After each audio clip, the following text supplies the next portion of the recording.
guys, welcome back to my channel. Today I'm going to be talking about my fall TBR because it is about to be fall and I just want to have a lineup of books just to relax during this fall season. So let's get into it. So from my last video, I said that I finished reading The Fine Print, which is one of my top 5 books. So in my fall TBR, I'm going to be continuing that Dreamland Billionaire series. So the second book of that series is called Terms and Conditions by Lauren Asher. This is a dual POV, and like I said, the second book of the Dreamland Billionaire series. And I'm just going to read the back of the book for you. So it says, from Declan's POV, I'm destined to become the next CEO of my family's media empire. The only problem? My grandfather's inheritance clause. Fulfilling his dying wish of getting married and having an heir seemed impossible until my assistant volunteers for the job. Our marriage was supposed to be the perfect solution to my biggest problem. But the more we act in love for the public, the more unsure I feel about our contract. Caring about Iris was never part of the deal, especially not when breaking her heart is inevitable. So, Iris. My plan to marry Declan was simple in theory. Move in together, throw a wedding, have a baby. We set rules to prevent any kind of issues, ones that were never meant to be broken. No matter how much Declan tempts me, but what happens when our fake relationship bleeds into our real one? Falling in love was never an option, at least not for me.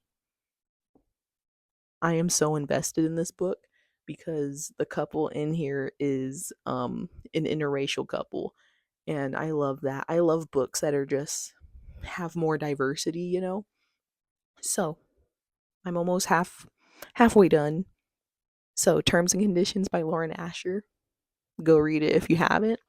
It's really good so far, and this is the top book on my fall TBR. Okay, the next book, again, Dreamland Billionaire series. This is the third book, and also dual POV, The Final Offer by Lauren Asher. I'm very excited to read this one because I already like the guy character in this book.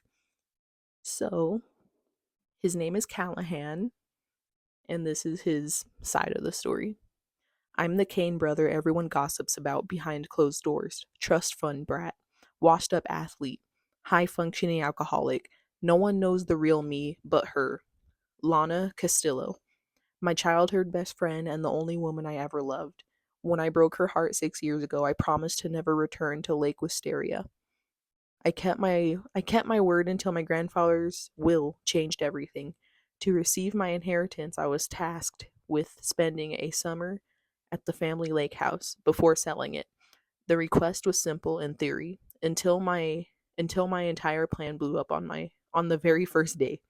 Turns out Lana doesn't just live at the house, but she claims to own it too. And this is Alana's side of the story. Falling in love with Callahan Kane was a mistake. He told me so before destroying my heart and our friendship 6 summers ago. When he promised never to come back, I foolishly believed him. But then Cal showed up again, intending to sell his grandfather's lake house. The biggest flaw in his plan? My name is on the deed. The drama. I'm so excited to start this because I love this character. He's a goofball. He has some problems, but don't we all? So good. The Final Offer by Lauren Asher. Okay, the third book is, I feel like everyone's been reading this book this summer, but I'm just late on the train. The 7-Year Slip by Ashley Poston. I kind of just picked this up because it was orange. I haven't read the back of it. I picked it up because it just gave me fall vibes, like the leaves and everything right here. So I'm going to read the back of it. It says, same place, different time. Sometimes the worst day of our life happens and you have to figure out how to live after it. For Clementine West, that means burying her head in her work as a book publicist, being practical, and forgetting the silly things her beloved aunt Analia taught her. Like living wide and chasing the moon. Clementine would rather stay grounded and keep her heart safe. For the last 6 months, she's done just that. But when she moves into her late aunt's apartment and finds a strange man standing in the kitchen, a man with kind eyes and a southern drawl and a taste for lemon pies. Her well laid plans begin to fall apart because he's the type of man who, before it all, she would have fallen head over heels for, and she still might. Except he exists in the past, 7 years in the past to be exact, and she quite literally lives 7 years in his future. Her aunt always said the apartment was a pinch in time, a place where moments blended like watercolors. She also said that love is never a matter of time, but a matter of timing. And Clementine fears she may be 7 years too late. That almost made me tear up just reading it. Oh my gosh. I'm very excited to read this one now. If you know me, I buy books without reading the back because I like the cover. Is that bad? That's pretty bad. But I've been hearing good things about this also. I haven't been spoiled by it besides this, I guess. But yeah, very excited to read this. If you haven't read it, you should read it too. Okay, my fourth book is Do Your Worst by Rosie Danan. Look at the cover though. Like, it was giving fall vibes. I don't know how to explain it. I guess it's like you see that window in the back. I think that's why. Anyways, this is my fourth book on the TBR, on my fall TBR. And the back reads Riley Rhodes finally has the chance to turn her family's knack for the supernatural into a legitimate business when she's hired to break the curse on an infamous Scottish castle. So supernatural romance, okay.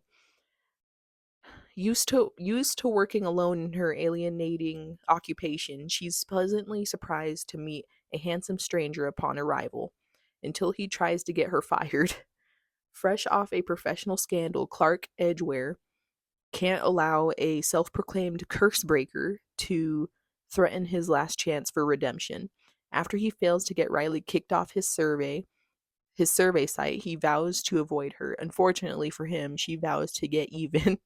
Riley expects the curse to do her dirty work by driving Clark away, but instead they keep finding themselves in close proximity. Close proximity trope. To those turns out the only thing they do better than fight is fool around. If they're not careful by the end of this, more than the castle will end up in ruins. Okay, sounds like a funny paranormal close proximity trope story. And it looks like a short read, so I'm excited to read this. This has been on my shelf for like a year now. This is called The Night Circus by Erin Morganstern. And look at the cover, like, if you can see that, it's like, you know what I mean? Ignore the freaking sticker right there. I hate stickers, dude. Anyways, I'm gonna read the back of this one. The circus arrives without warning. No announcement precede it.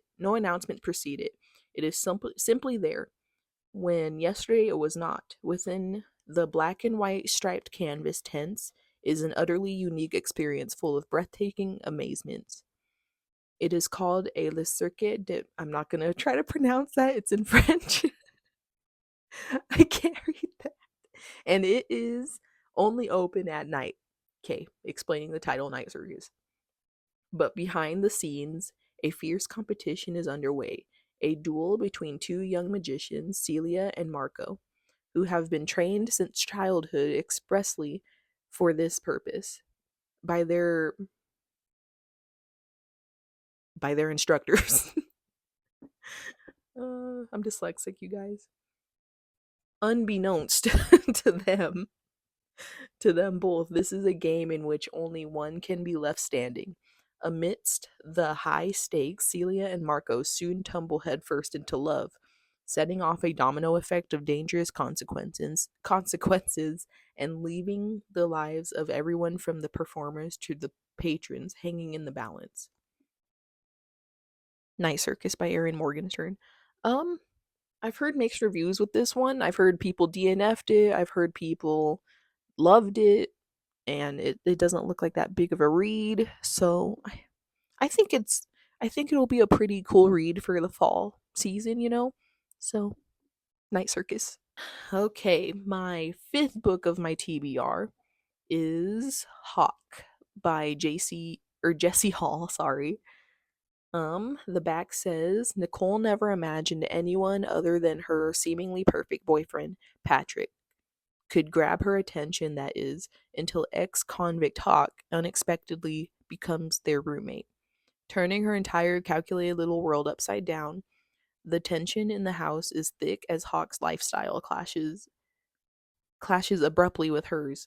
Nicole's curiosities get the best of her as she attempts to learn the secrets behind Hawke's mysterious past. Temptations become overwhelming as lines get crossed, feelings get blurry, and the truth to a horrific past is unearthed, changing the lives of the three of them forever. I don't know. It seemed like a not scary, maybe not even thriller. I don't know what you would describe it as, but maybe thriller, and I don't know. Look at the cover. It just seemed like the kind of book to read during fall to get hooked onto, you know? So, Hawke by Jessie Hall.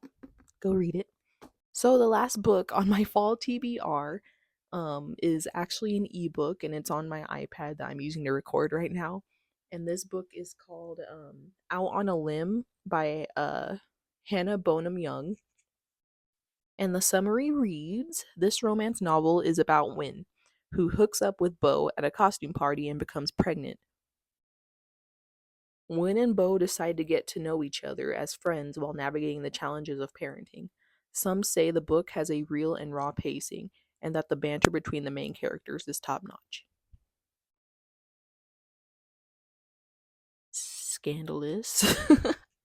I'm actually really excited to read this book because I've been hearing really good reviews on it. Now I just want to finish Dreamland Billionaire series so I can start reading 7 Year Slip, Do Your Worst, Night Circus, Hawke, and Out on a Limb.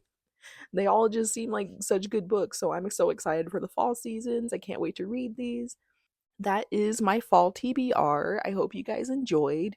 Let me know down in the comments below what you guys want me to read next, and I will be right on that because I'm constantly buying books. Thank you guys so much for listening. Please like and subscribe.